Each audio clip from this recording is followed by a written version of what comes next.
वेंकटाद्रिसमं स्थानं ब्रह्मांडे नास्ति किंचन वेंकटेश समो देवो न भूतो न भविष्यति ओं नमो वेंकटेशाय திருமலா திருப்பதி தேவஸ்தானம் ஸ்ரீ வெங்கடேஸ்வரா பக்தி சேனல் இணைந்து வழங்கும் ஸ்ரீமத் பகவத்கீதை பாராயணத்திற்கு அனைவரையும் வரவேற்கிறோம்.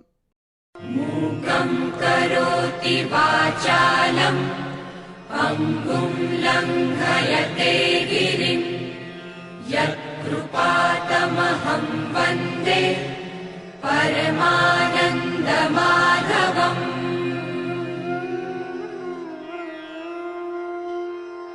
करारविन्देन पदारविन्दम् मुखारविन्दे विनिवेशयन्तम् वटस्य पत्रस्य पुटे शयानम् बालं मुकुन्दम् मनसा स्मरामि.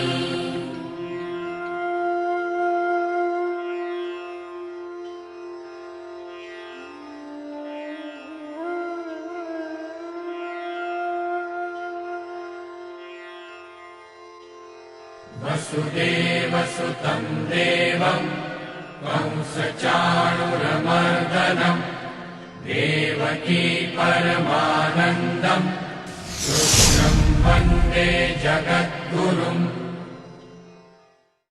நாரத பக்தி சூத்திரத்தில் மகத் சங்கதஸ்து துர்லபா அகம்யா அமோகஷ்ச அப்படின்னு 39வது சூத்திரம். பக்தி ஏற்படுறதற்கு முக்கியமான காரணம் சத்சங்கம் அப்படிங்கிறத இங்கே காட்டி கொடுக்குறார் நாரதர் பக்தி சூத்திரத்தில். ரூபகோஸ்வாமியும் ஆதோ ஸ்ரத்தா தத சாதுசங்கா அப்படின்னு ஆரம்பித்து அந்த பிரேம பக்தியானது பலவிதமான கட்டங்கள் தாண்டி வரும் அப்படின்னு அந்த இடத்துல பகவன் நாம சிந்து சித்தாந்த சிந்துங்கிற கிரந்தத்தில் அழகாக சொல்லியிருக்கார். இந்த சாதுசங்கம் என்ன பண்ணோம் அப்படின்னா நீதி சதகத்தில் போய் பார்க்கும்போதே சந்தப்தாயசி சம்ஸ்திதஸ்ய பயசா நாமாபி ந ஞாயதே. இப்போ நம்ம நித்தியம் சாப்பிடும்போது தோசை வாப்பாலோன்னு ஆற்றுல அந்த தோசை கல் சுற்றுத்தான் பார்க்குறதுக்கு கொஞ்சம் ஜலத்தை எடுத்து அதில் தெளிப்பாலாம். தெளித்தா அந்த ஜலம் இருக்கிற இடம் கூட தெரியாது, புஷ்ஷுன்னு ஆகிடும், எவாபரேட் ஆகிடும்.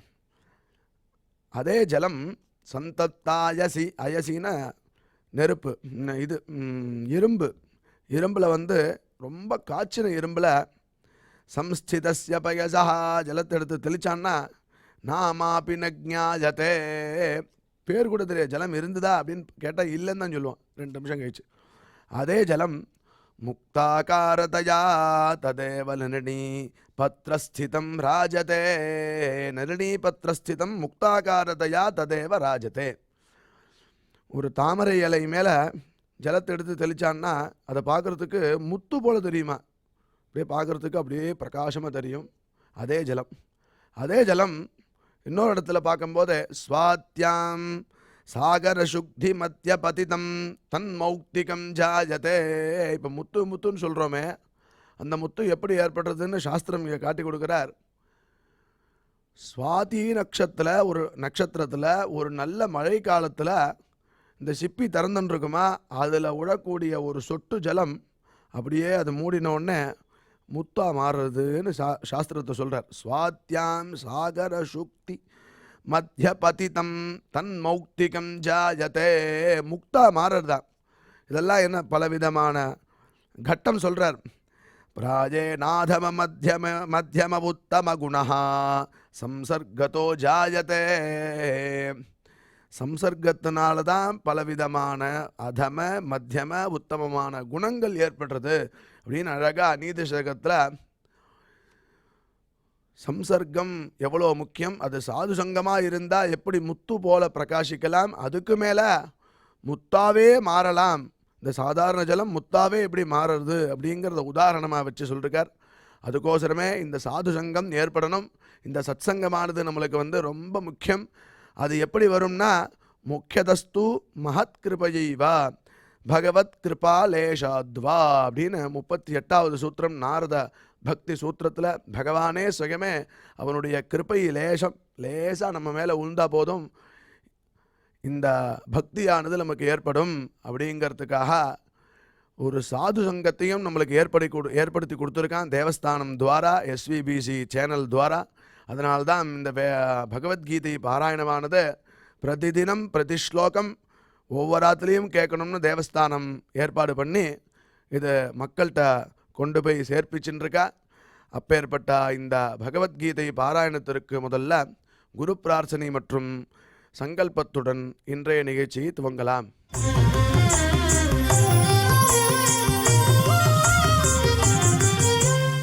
ஸ்ரீ குரு பிரார்த்தனா. குரு பிரம்மா குருர் விஷ்ணுர் குருர்தேவோ மகேஸ்வரः குரு சாக்ஷாத் பரம் பிரம்ம தஸ்மை ஸ்ரீ குரவே நமः.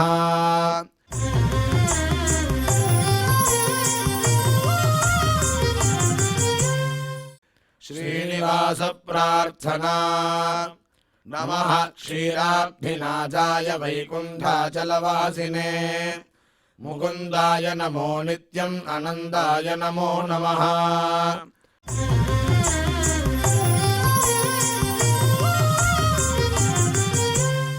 अथ श्रीमद्भगवद्गीता पारायण संकल्पः. श्रीमदादिवराह क्षेत्रे विराजमानस्य अखिलाण्डकोटि ब्रह्माण्ड नायकस्य श्रीपद्मावतीजानेः भगवतः श्रीवेङ्कटेश्वर स्वामिनः दिव्यसन्निधौ जगद्गुरोः श्रीकृष्ण परमात्मनः अनुग्रहेण समस्त प्रपञ्चस्य विशेषतः भारतदेशस्य उत्तरोत्तर शुभसम्पत्समृद्ध्यर्थं श्रीमद्भारतदेशगत तपस्विजन तपोबलवृद्धिद्वारा समस्तस्यापि मानवसमाजस्य सर्वारिष्टपरिहारार्थम् एतद्देशवासिनां सर्वेषां सज्जनानां योगक्षेमार्थं राष्ट्रविरोधिनां निबर्हणद्वारा जनानां चित्तशान्ति चित्तस्थैर्य सन्तोषादि अभिवृद्ध्यर्थम् एतद्देशवासिनां परस्परविद्वेष परस्परनिन्दा परस्परहिंसादीनां निवृद्ध्यर्थं परस्परसौमनस्य सिद्ध्यर्थं समस्तपापक्षयार्थं श्रीमन्नारायणप्रीत्यर्थं श्रीपरमेश्वरप्रीत्यर्थं श्रीमद्भगवद्गीतायाः अखण्डपारायणं करिष्यामहे।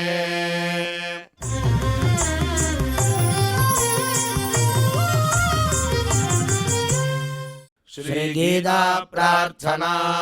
श्रीवत्साङ्गं महोरस्कं वनमाला विराजितं शङ्खचक्रधरं देवं कृष्णं वन्दे जगद्गुरुम्।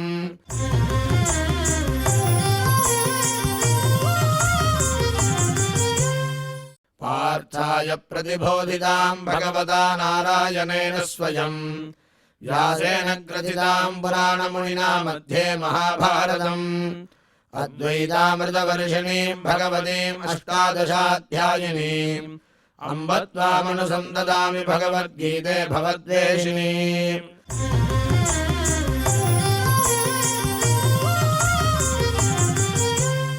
श्रीवेदव्यास प्रार्थना। व्यासं वसिष्ठनप्तारं शक्तेः पौत्रमकल्मषम् पराशरात्मजं वन्दे सुखदातं तपोनिधिम्। यत्र योगेश्वर कृष्णो यत्र पार्थो धनुर्धरः तत्र श्रीर्विजयो भूतिर्ध्रुवाणि धर्मधर्ममा।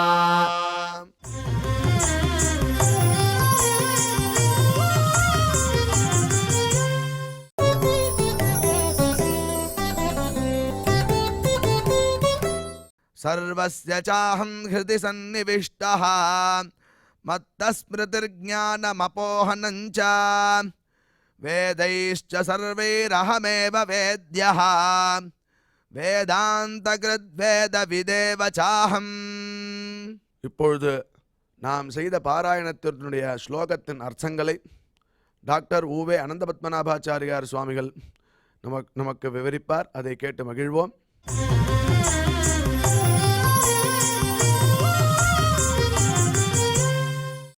சர்வஸ்ய சாஹம் ஹிருதி சந்நிவிஷ்டः மத்தஸ்மிருதிர்ஞானமபோஹனஞ்ச வேதைஷ்ச சர்வைः அஹமேவ வேத்யः வேதாந்தகிருத் வேத விதேவ சாஹம். ஓம் நமோ பகவதே வெங்கடேஷாய. அர்ஜுனன் ஒரு கேள்வி கேட்டான். அதாவது அக்னி நீதான், சந்திரனும் நீதான் என்று சொல்லுகிறாயே, அக்னி சந்திரன் என்றால் நீ ரெண்டும் ஒன்றுதானா வெவ்வேறையா என்பது அர்ஜுனனுக்கு ஏற்பட்ட கேள்வி. அந்த கேள்விக்கு பரமாத்மா ஷரீராத்மபாவ சம்பந்தமாக விசிஷ்டாத்வைத சித்தாந்தத்தின் அதிமேன்மையானதொரு தத்துவ விசேஷத்தை இந்த ஸ்லோகத்தினாலே நமக்கு காண்பிக்கிறான். பிரசாசிதாரம் சர்வேஷாம் என்று ஸ்ருதியானது பரமாத்மாவை சர்வத்திற்கும் பிரசாசிதாவாக சொல்கிறது. சாசிதா பிரசாசிதா என்றால் நியமனம் செய்பவன். எங்கே இருக்கான் அப்படின்னு கேட்டார். ஏஷ சர்வபூத அந்தராத்மா, எல்லாருக்குள்ளேயும் பரமாத்மா உள்ளே இருக்கிறான். சர்வஸ்ய அகம் ஹிருதி சந்நிவிஷ்டா, நிவிஷ்டா சந்நிவிஷ்டா, புகுந்தான் என்பது மட்டுமில்லை, என் நெஞ்சு நிறைய வந்து புகுந்தான் என்று ஆழ்வார் சாதிப்பார். என் நெஞ்சு நிறைய வந்து புகுந்தான் அப்படின்னார். எப்பொழுதுமே அங்கே தான் இருக்கான். இப்போ புரிஞ்சுக்கிறது அதுதான் கஷ்டமாக இருக்குது. இப்போ தான் நமக்கு புரிய ஆரம்பிச்சிருக்குன்றது தான் அங்கே ஆழ்வார் காண்பிக்கிறார். இப்போ எல்லாருடைய ஹிருதயத்திலையும் பரமாத்மா இருக்கானா, எல்லாருக்கும் அந்த அந்த அந்த உணர்வு இருக்கா? அதான் பிரச்சனை. நமக்கே அது இன்னும் இல்லையே. ஆத்மாவை கொண்டு நாம் பார்க்க வேண்டிய நம்மை பார்த்தால்தான் அதுக்கப்புறம் அதுக்குள்ளே இருக்கிற பரமாத்மா தெரியும். ஆத்மாவை கொண்டு அதை உள்ளுக்குள்ளே இருக்கக்கூடியதான நம்மை பார்த்தால்தான் அப்புறம் பரமாத்மாவை பார்க்க முடியும். வெள்ளிருக்கிற, அதாவது ரத்னம் காண்கைக்கு கிழிச்சீரை கண்டார் போலேன்னார் சுவாமி தேசிகன். ரொம்ப அழகாக ஒரு எக்ஸாம்பிள் கொடுத்தார். என்ன பண்ணுறான், அந்த காலத்தெல்லாம் இந்த பை ஒன்று கொடுத்துருப்பான், இப்போ கூட கொடுக்குறா, ஜுவல் பாக்ஸ் இல்லையா, ஜுவல் பேக் வச்சுக்கோங்க. ஜுவல் பேக் ஒருத்தன் 20 லட்சம் ரூபாய்க்கு ஒரு நகை ஒன்று வாங்குகிறான், ஒரு ரத்னம் ஒன்று வாங்குகிறான். அந்த ரத்னத்தை ஒரு பாக்ஸில் போட்டு அதை ஒரு பட்டில் சுற்றி வச்சுருக்கான். அதை எடுத்துகிட்டு வரைச்சே வழியில் எங்கேயோ மிஸ் ஆகிடுறது. 20 லட்சம் ரூபாய் வேல்யூ ரத்னம், அதை எங்கேயோ வழியில் போட்டுடுறான் வச்சுக்கோங்க. அஜ்ஜோன்னு பதறி போய் அதை தேடின்னு போகிறான். தேடின்னு போகச்சே தூரத்தில் வரைச்சே அவனுக்கு கண்ணில் அந்த பேகு கிடச்சிடுறது. அந்த பேகு கண்ணில் பார்த்துடுறான். கிழிச்சீரைன்னா அந்த பேகுக்கு பேர். பேகை பார்த்துட்டான்னா உடனே அவனுக்கு என்ன ஆகும், உள்ள ரத்தனம் இருக்கும் அப்படின்றதால ஒரு ஆவல் வந்துடுறது இல்லையோ. அந்த மாதிரி ஆத்மாவை முதல்ல நாம் பார்த்தாதான் ஆத்மாவுக்குள்ளே இருக்கக்கூடிய பரமாத்மா நமக்கு புரியும், தெரியும். நம்ம ஆத்மாவையும் தொலைச்சிட்டோம், ஆத்மாவுக்குள்ளே பரமாத்மா தொலைஞ்சி போச்சு. பேக்கோட தான் தொலைச்சாமன். பேக்கிலேருந்து ரத்தனத்தை மட்டுமா தூக்கி வெளில போட்டான். போட்டச்சேவே அந்த பொட்டியோடு எடுத்து அப்படி எங்கேயோ வந்தான், பைக்கில் வந்தானோ காரில் வந்தானோ நடந்து வந்தானோ என்னமோ தொலைஞ்சு போச்சு விடுங்களேன். அப்போ அவன் தேடின்னு வரச்சே ரத்தனத்தை தேடின்னு வருவானா இல்லை பேக்கை தேடின்னு வருவானா? ரத்தனத்தை தான் தேடின்னு வரான். ஆனால் அது எது உள்ளே இருக்குது, பேக் உள்ளே இருக்குது. இப்போ பேக்கை கண்ணில் பட்டாலே அவனுக்கு ரத்தனம் கிடைச்ச எஃபெக்ட் உண்டா இல்லையா? இப்போ பேக் அங்கே விழுந்துருக்கு, நல்ல காலம் யாரும் எடுக்கலை, அது உள்ளதான் ரத்தனம் இருக்குது. அப்போ பேக்கை கண்ட மாத்திரத்தில் அவனுக்கு எப்படி இருக்கும், யூரேக்கா பேக்கை கிடச்சி கொடுத்தே அப்படின்னா உள்ளுக்குள்ளே ரத்தனம் இருக்கு இல்லையா? அதுபோல் முதல்ல ஆத்மா தெரிஞ்சால் தானே சுவாமி அதுக்குள்ளே பரமாத்மா தெரிய போகிறது நமக்கு. நாம் இன்னும் நம்ம ஆத்மாவே பார்க்கலையே. அப்படியே கண்ணை மூடி தியானம் பண்ணி நான் தியானம் பண்ணுறேன் மத்தியானம் துத்தியோனம் தான். நாம் தியானம் பண்ணினா எப்படி இருக்கும், மத்தியானம், அதுக்கு மேலே துத்தியோனம், பெருமாள் கோயில் பிரசாதம் தான். அதெல்லாம் ஒன்றும் நடக்காது.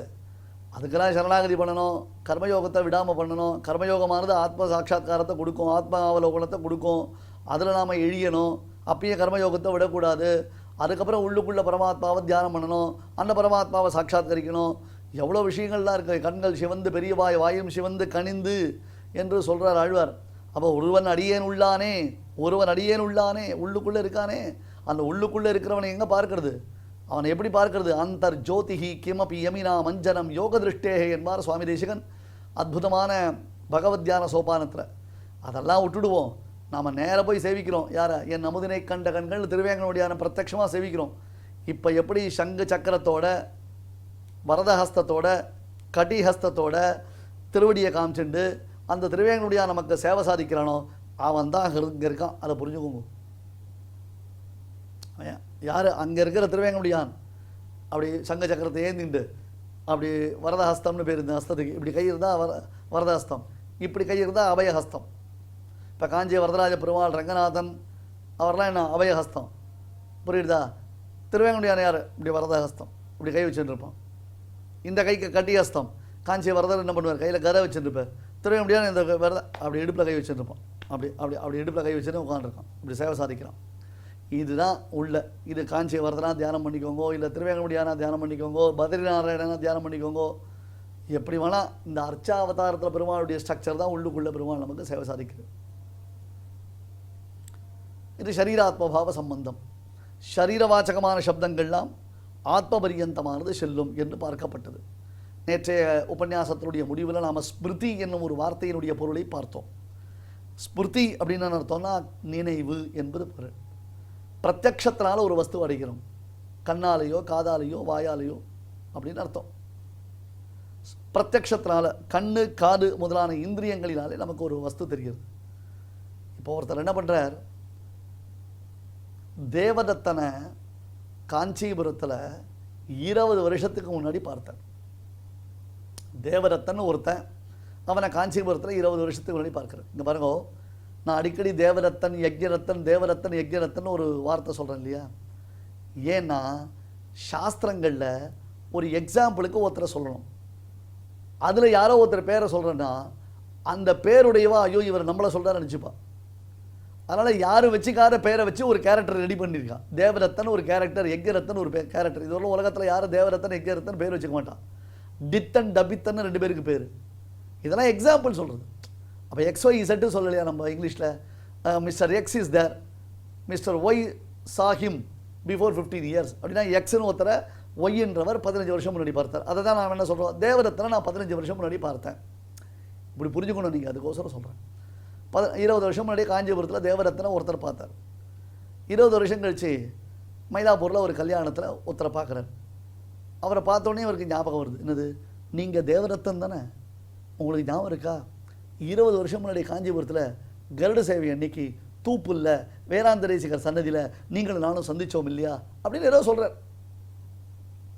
ஆனால் ஸ்மிருதி இங்கே பாருங்க, இவர் இருக்கார் யக்ஞரத்தன் இருக்கார், இவர் பேர் யக்ஞரத்தன் பார்த்தவர், அவருக்கு ஞாபகம் இல்லை. அவர் தேவரத்தனை புதுசாக பார்க்குறார். இப்போ தேவதத்தனுக்கு ஸ்மிருதி இல்லை, யக்ஞரத்தனுக்கு ஸ்மிருதி இருக்குது. கவனிச்சிட்டாரா? யக்ஞரத்தன் தேவரத்தனை பார்த்து என்ன சொன்னார், 20 வருஷம் முன்னாடி நம்ம காஞ்சிபுரத்தில் சந்திச்சோமே ஞாபகம் இருக்கான்னு கேட்டார். இவருக்கு ஞாபகம் இருக்குது, அவருக்கு ஞாபகம் இல்லை. ஸ்மிருதி அப்போகனம், அதான் கவனிக்கணும். புரியுதா?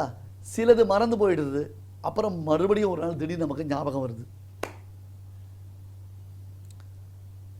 முதல்ல நாம் இந்திரியங்களினாலே ஒன்றை பார்க்கும் பொழுது நம்முடைய புலன்களுக்கு ஒரு சம்ஸ்காரம் உண்டாகிறது. இந்த சம்ஸ்காரத்தினாலே நமக்கு நினைவு என்பது உண்டாகிறது. புரியுதா? என்ன, காஞ்சியில் பார்த்த தேவரத்தனையே மறுபடியும் மயிலாப்பூரில் கல்யாணத்தில் பார்க்குறோம். ஒரு நாள் இன்னொருத்தரை பார்த்தோம், உப்பலியப்பன் கோவிலில் யானையை பராமரிக்கிறார் ஒருத்தர். அவர்கிட்ட பேசுகிறோம், என்ன யானையெல்லாம் சௌகரியமாக வச்சுருக்கீங்களா, நல்லா வச்சுருக்கீங்களா, யானை என்ன சாப்பிடும், காலத்தில் எவ்வளோ கட்டு புல் போடுவீங்க, சாயங்காலம் எவ்வளோ போடுவீங்க, என்ன சாப்பிடும் அப்படின்லாம் கேட்குறோம். அந்த யானை பாகன் பராமரிக்கிறவர் யானையை பற்றி நிறைய விஷயங்கள் நமக்கு சொல்கிறார். சரி, அது ஆச்சு. ஒரு 10 வருஷம் கழிச்சு ஒரு நாள் நம்ம பஸ்ஸில் போயிட்டுருக்கோம். பக்கத்தில் ஒருத்தர் வந்து உட்கார்றார். இவர் பார்த்தார், இது எங்கேயோ பார்த்துருக்கோமே, ஞாபகம் வந்துடுது. என்னது, உப்பலியப்பன் கோவிலில் யானையை பராமரித்த யானை பாகன் தானே இவர். என்ன சார் சௌக்கியமாக இருக்கீங்களா, ஞாபகம் இருக்கா? ஒரு நாள் உங்ககிட்ட யானையை பற்றிலாம் விசாரித்தேன். யானை பாகனை பார்க்கும் பொழுதும் அவருக்கு யானையினுடைய ஞாபகம் வருது. சில சமயம் ஏக சம்பந்தி ஞானம் அப்புற சம்பந்தி ஸ்மாரகம்னு சொல்லுவான். இங்கே யானை பாகனை பார்க்கும் பொழுது யானையினுடைய நினைவும் வருகிறது. ஸ்மிருதியில் வருதா இல்லையா? ஒரு எக்ஸாம்பிளுக்கு தான் சொன்னேன் நான், ரைட்டா? ராமாச்சார் கோவிந்தாச்சார் 2 பேர் இருக்கா. 2 பேரும் எங்கே வந்தாலும் ஒன்றா சேர்ந்தே வருவா. ஒரு நாள் நம்ம கோவிந்தாச்சாரை மட்டும் பார்க்குறோம். பார்த்த உடனே என்ன கேட்போம், எங்கள் ராமாச்சார் வரலையான்னு கேட்போம். ஏன்? ராமாச்சார் கோவிந்தாச்சார் 2 பேரும் எங்கே போனாலும் சேர்ந்தே போயிட்டு இருப்பான். இதெல்லாம் தான் சின்ன சின்ன விஷயங்கள். இதுக்கு ஸ்மிருதி என்பது பெயர். சில பேரை நமக்கு ஞாபகமே வராது, நன்னா கூட பழகியிருப்போம், கிட்டத்தட்ட 2 நாள் 3 நாள் அவள் கூட ட்ராவல் பண்ணியிருப்போம். 4-5 வருஷம் கழிச்சு நமக்கு கம்ப்ளீட்டாக மறந்து போயிடும். அவள் எவ்வளோ நமக்கு ஞாபகப்படுத்தினாலும் அவள் சொல்கிற இன்சிடெண்ட்டை கூட நமக்கு ஞாபகம் வராது. அவளை ஏன் சுவாமி நேற்று பகவத்கீதை நமக்கு இன்றைக்கி ஞாபகம் வரலையே சுவாமி, நேற்று எந்த எபிசோடில் விட்டோம், இன்றைக்கி எந்த எபிசோடு ஆரம்பிக்கிறதுல மண்டையை பிச்சுக்கிறோமே சுவாமி, உண்டோ இல்லையோ? அதான் மத்த ஸ்மிருதி ஞானம் அப்போகனஞ்ச அப்படின்னு சொல்கிறோம். ஞானம்ன்றது அனுமானத்தினால ஞானம் வருது, சப்தத்தினால ஞானம் வருது, பிரத்யக்ஷத்தினால ஞானம் வருது, ஆப்த வாக்கியத்தினால ஞானம் வருது,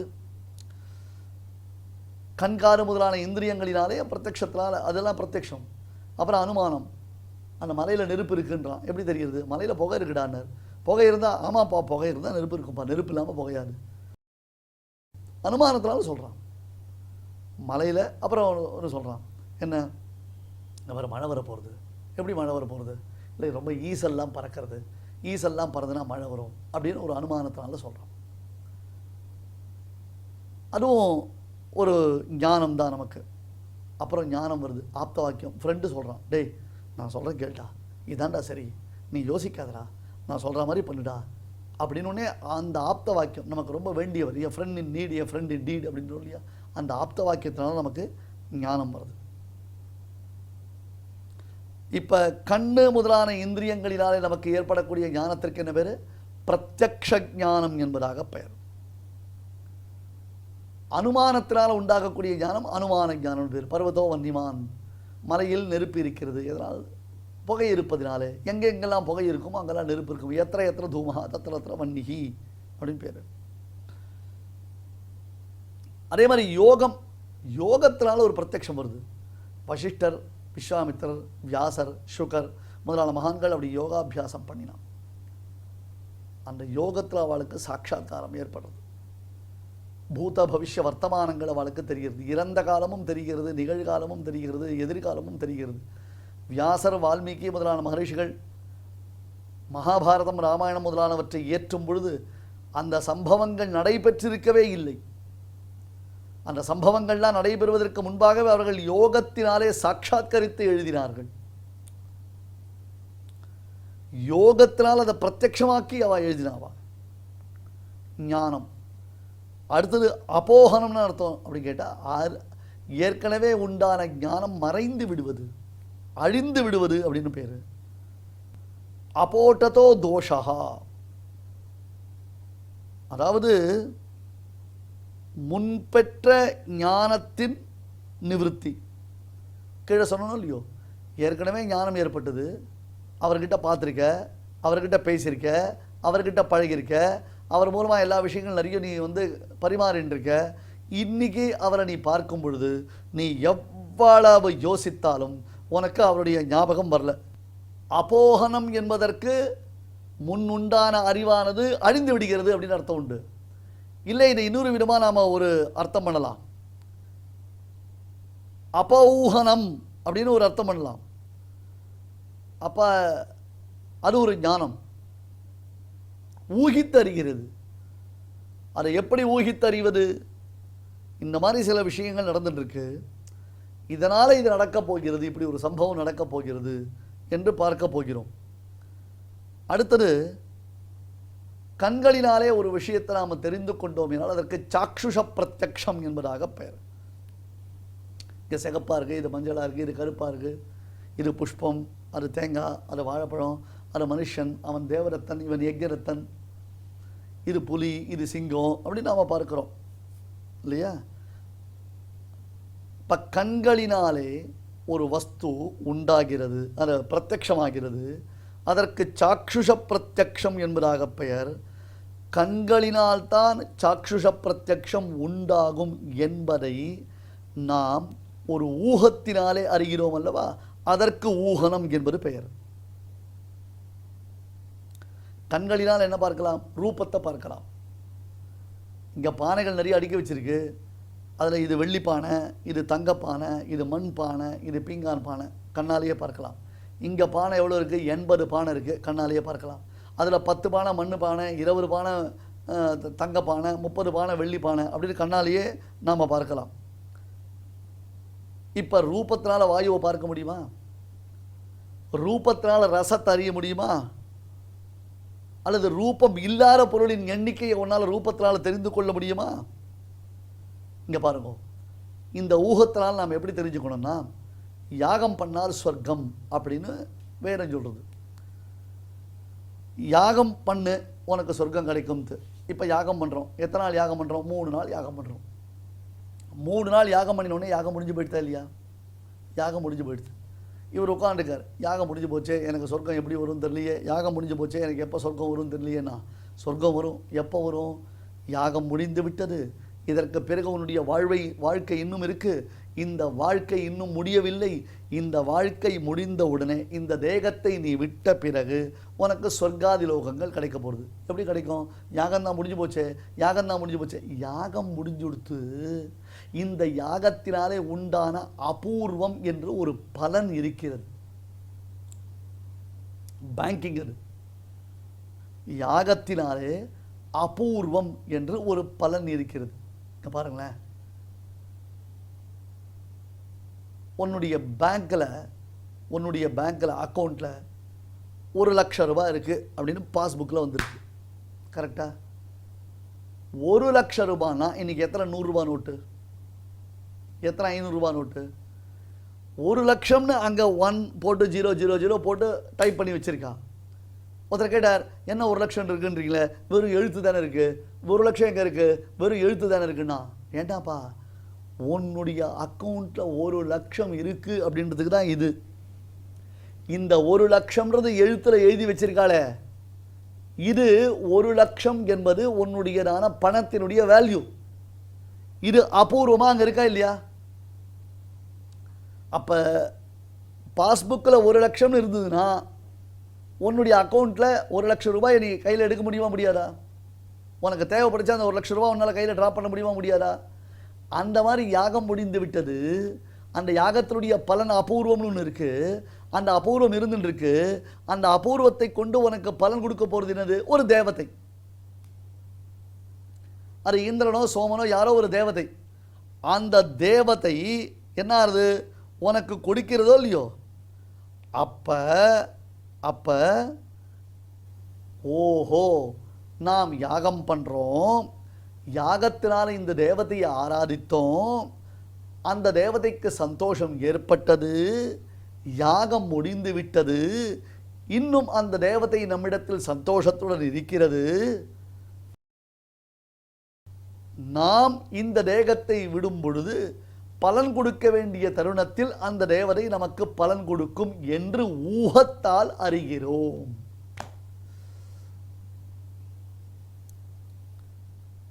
ஊகத்தால் அறிகிறோம். ஆகையாலே ஸ்மிருதி என்று முதல்ல சொன்னான் பரமாத்மா.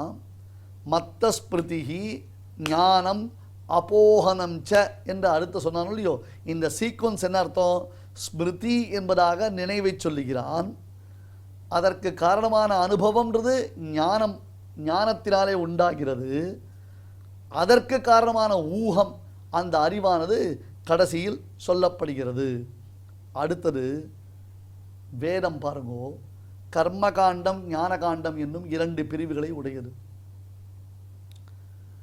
இந்த கர்மகாண்டம் பகவத் ஆராதனங்களை சொல்கிறது. எத்தனையோ விஷயங்கள் கர்மகாண்டத்தில் சொல்லப்பட்டிருக்கு. அதான் யாகங்கள், யஜ்யங்கள், தானங்கள், தவங்கள்னு கர்மகாண்டத்தில் இவைகள் அநேக விதமான விஷயங்கள் சொல்லப்பட்டிருக்கு. அடுத்த பாகத்திற்கு என்ன பேர்? ஞான பாகம்னு பேர், உத்தர பாகம்னு பேர். கர்மகாண்டத்திற்கு பூர்வ பாகம்னு பேர், யஜ்ய பாகம்னு பேர். உபனிஷத் பாகம், வேதாந்த பாகம், ஞானகாண்டம், ஞான பாகம் அப்படின்னு சொல்லி இந்த ஆராத்தியனான பகவானுடைய ஸ்வரூப ரூப குண விபூதிகளை ஞான பாகமாகிற உபனிஷத் பாகம் சாட்சாத்தாக சொல்கிறது, சாட்சாத்தாக எக்ஸ்பிளைன் பண்ணுறது. இதை தான் சுவாமி ராமானுஜர் ஸ்ருதி சிரசி விதீப்தே, ஸ்ருதி தீப்தே ஸ்ருதி சிரசி விதீப்தே விசேஷேன தீப்தே அப்படின்னு வர்ணிக்கிறது. வேதத்தில் கர்மகாண்டத்தில் பகவானுடைய பெருமை பேசப்பட்டிருந்தால் கூட வேதாந்தத்தில் அவனுடைய பெருமையானது அத்தியாச்சரியமாக பேசப்பட்டிருக்கிறது. அகம் வேதைரேவ வேத்யா வேதைஹி அகமேவ வேத்யா வேதைஹி அகம் வேத்ய ஏவ. இப்படி இந்த ஏவன்ற சப்தத்தை அங்கங்கே நாம் சேர்த்தோம்னா அத்தியாச்சரியமான பலன், அதாவது அர்த்த விசேஷங்கள் கிடைக்கிறது. என்ன சுவாமி எல்லாத்துக்கும் ஒரே மாதிரி அர்த்த விசேஷங்கள் போட்டு குழப்பின்றீங்களேன்னு ரசனை. இதெல்லாம் பதங்களுடைய சுவாரஸ்யம். பதங்களை எப்படியெல்லாம் நாம் உபயோகப்படுத்தினால் நமக்கு எந்தெந்த விதத்தில் அர்த்தங்கள் கிடைக்கும் என்பது இங்கே பிரமாணமாக நிரூபணம் பண்ணப்படுகிறது. அகம் வேதைரேவ வேத்யா, இந்த ஏவகாரத்தை நடுவில் யூஸ் பண்ணார். அகம் பகவானாகிய நான், வேதைரேவ வேத்யா வேதங்களிலால் மட்டுமே அறியத்தக்கவன். அகம் நான், வேதைரேவ வேத்யா வேதங்களிலால் மட்டுமே அறியத்தக்கவன், வேறு எதனாலேயும் என்ன அறிய முடியாது. அடுத்தது வேதைஹி வேதங்களிலால் அகமேவ வேத்யா நான் மட்டுமே அறியத்தக்கவன். பரம்பொருள் எது என்பதை வேதம் தானே நிர்ணயம் பண்ணுறது. தஸ்மாத் சாஸ்திரம் பிரமாணத்தை வேதம் தானே நிர்ணயம் பண்ணுறது. வேதைஹி அகமேவ வேத்யா வேதங்களினால் நான் மட்டுமே அறியத்தக்கவன். அடுத்தது வேதைஹி அகம் வேத்ய ஏவ வேதங்களினால் நான் அறியத்தக்கவனே ஆவான். இல்லைன்னா பரம்பொருளை அறிய முடியாது, பரம்பொருள் அறிந்து கொள்ள முடியாது. எல்லாம் சரிப்பா. வேதாந்த விஞ்ஞான சுனிச்சிதார்த்தாக, வேதாந்த விஞ்ஞானத்தை வேதத்தின் சுவைப்பயனை விழுமிய முனிவர் விழுங்கும் கோதிலின் கடியை நம்ம பார்த்த சாரதி இப்போ கூட பார்த்தோம் அந்த பாசுரத்தை. வேதத்தின் சுவைப்பயன் யார்? நம்ம பார்த்த சாரதி. எல்லாரும் பார்த்த சாரதி, எல்லாருக்கும் பார்த்த சாரதி. இந்த ஏவ என்பதை நாம் எங்கெங்கு சேர்க்கிறோமோ அந்தந்த இடத்திற்கு தக்கபடி நமக்கு நல்ல பல விதமான பொருள் கிடைக்கிறது. நான் வேதங்களினாலேயே அறியத்தக்கவன் என்னும் முதல் பொருளை கொண்டோமேயானால் பிரத்யக்ஷம் அனுமானம் முதலான பிரமாணங்களினாலே பரம்பொருளை அறிய முடியாது என்று ஏற்படுகிறது. நானே வேதங்களினால் அறியப்படுபவன் என்னும் இரண்டாவது அர்த்தத்தை கொண்டால் சர்வ வேத பிரதிபாத்யன் இவனே என்பது நிரூபிதமாகிறது. சர்வ வேத பிரதிபாத்யன் இவனே என்று நிரூபணமாகிறது.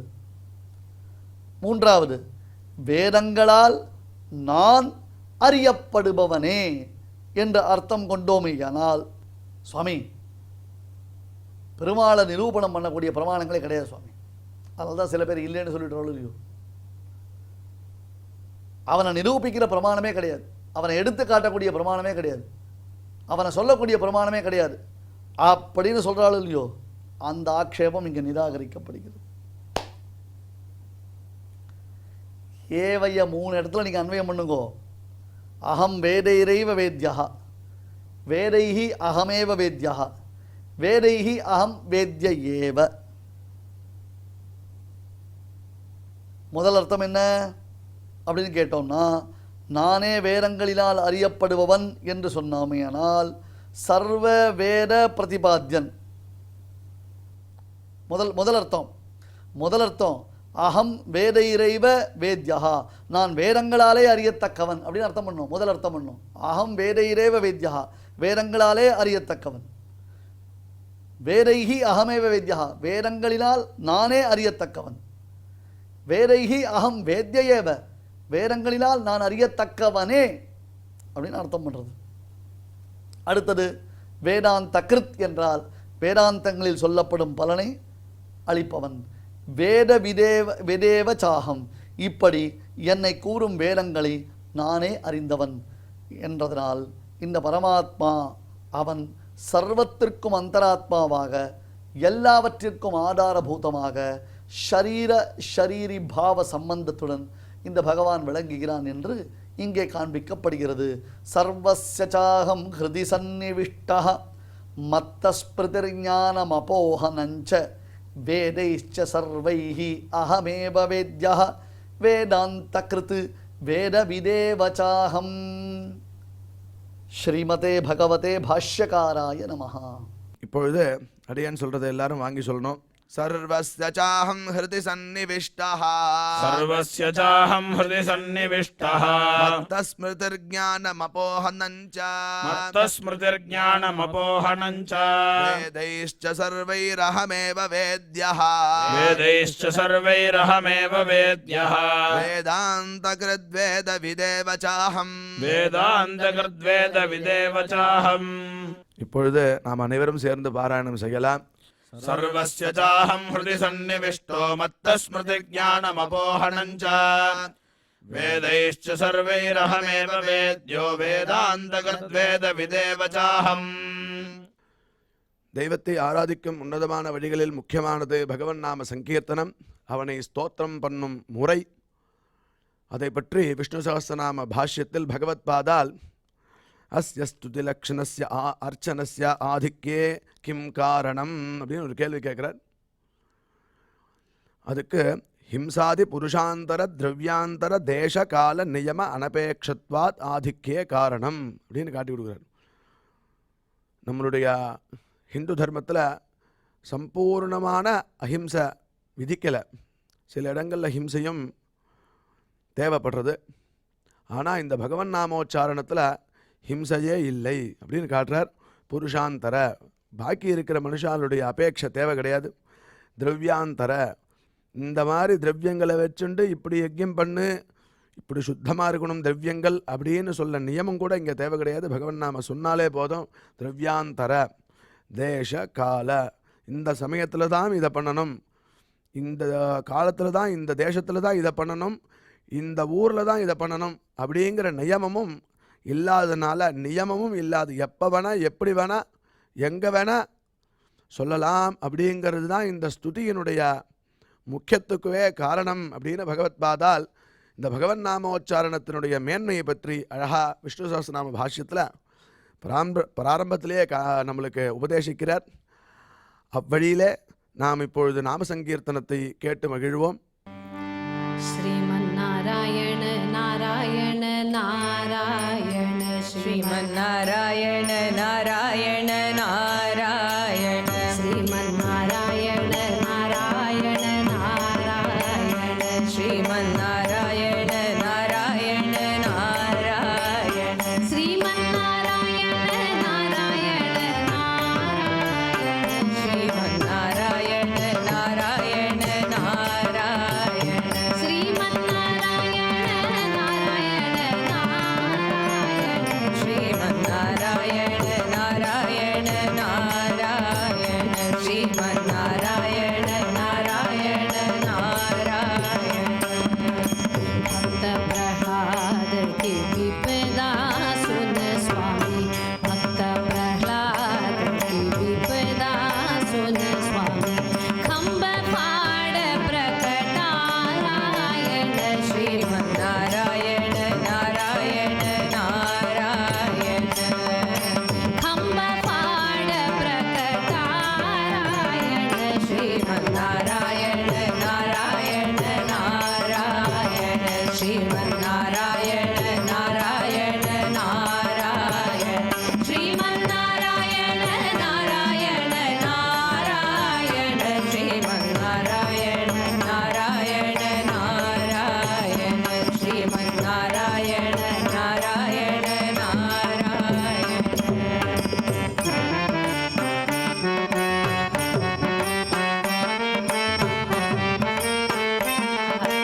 श्रीमन्नारायण नारायण नारायण समर भूमि में तारायण श्रीमन्नारायण नारायण नारायण श्रीमन्नारायण नारायण नारायण श्रीमन्नारायण नारायण नारायण श्रीमन्नारायण नारायण नारायण श्रीमन्नारायण नारायण नारायण श्रीमन्नारायण नारायण नारायण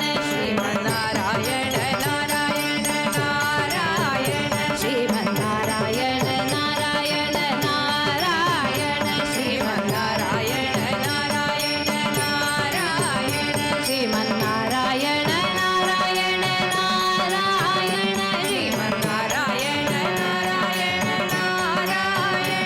श्रीमन्नारायण नारायण नारायण श्रीमन्नारायण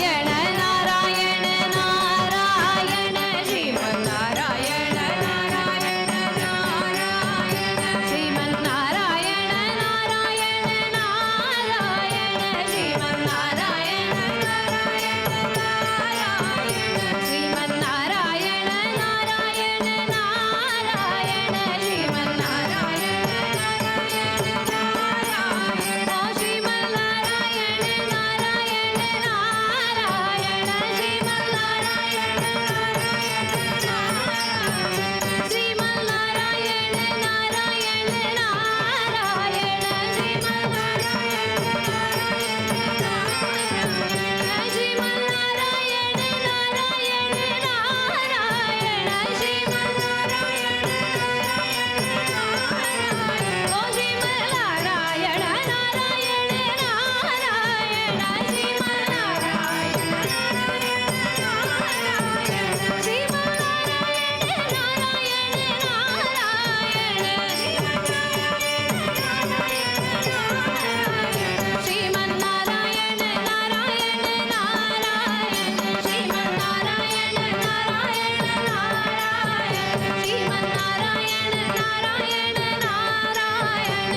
श्रीमन्नारायण नारायण नारायण श्रीमन्नारायण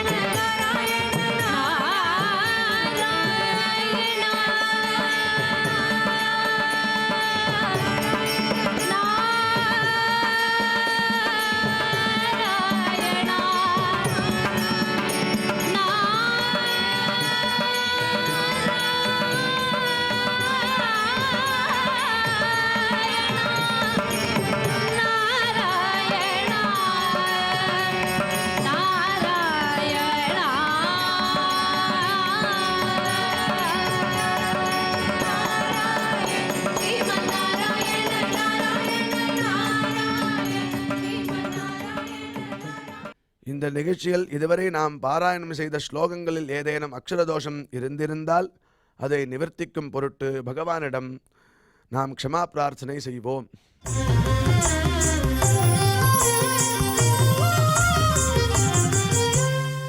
अथ क्षमा प्रार्थना यदक्षरपदभ्रष्टं मात्राहीनं च यद्भवेत् तत्सर्वं क्षम्यतां देवनारायण नमोऽस्तु ते।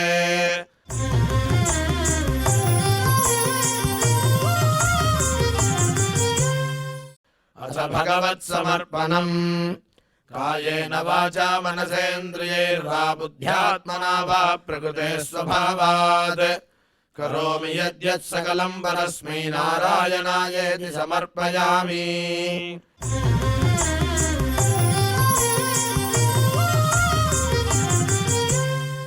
अथ लोकक्षेम प्रार्थना सर्वे भवन्तु सुखिनः सर्वे सन्तु निरामयाः सर्वे भद्राणि पश्यन्तु मा कश्चित् दुःखभाग् भवेत्.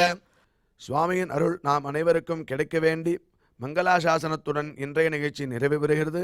மீண்டும் இதே நிகழ்ச்சியில் நாளை சந்திக்கலாம். ஓம் நமோ வெங்கடேஷாய.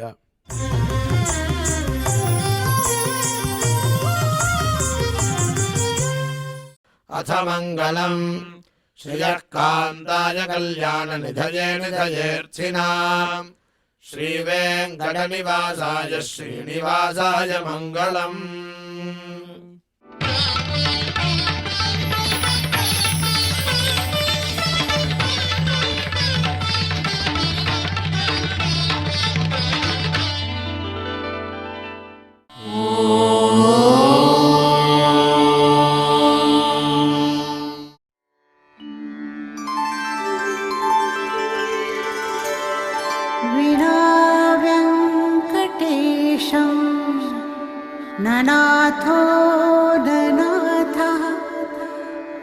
सदा वेङ्कटेशं स्मरामि स्मरामि हरे वेङ्कटेश प्रसीद प्रसीद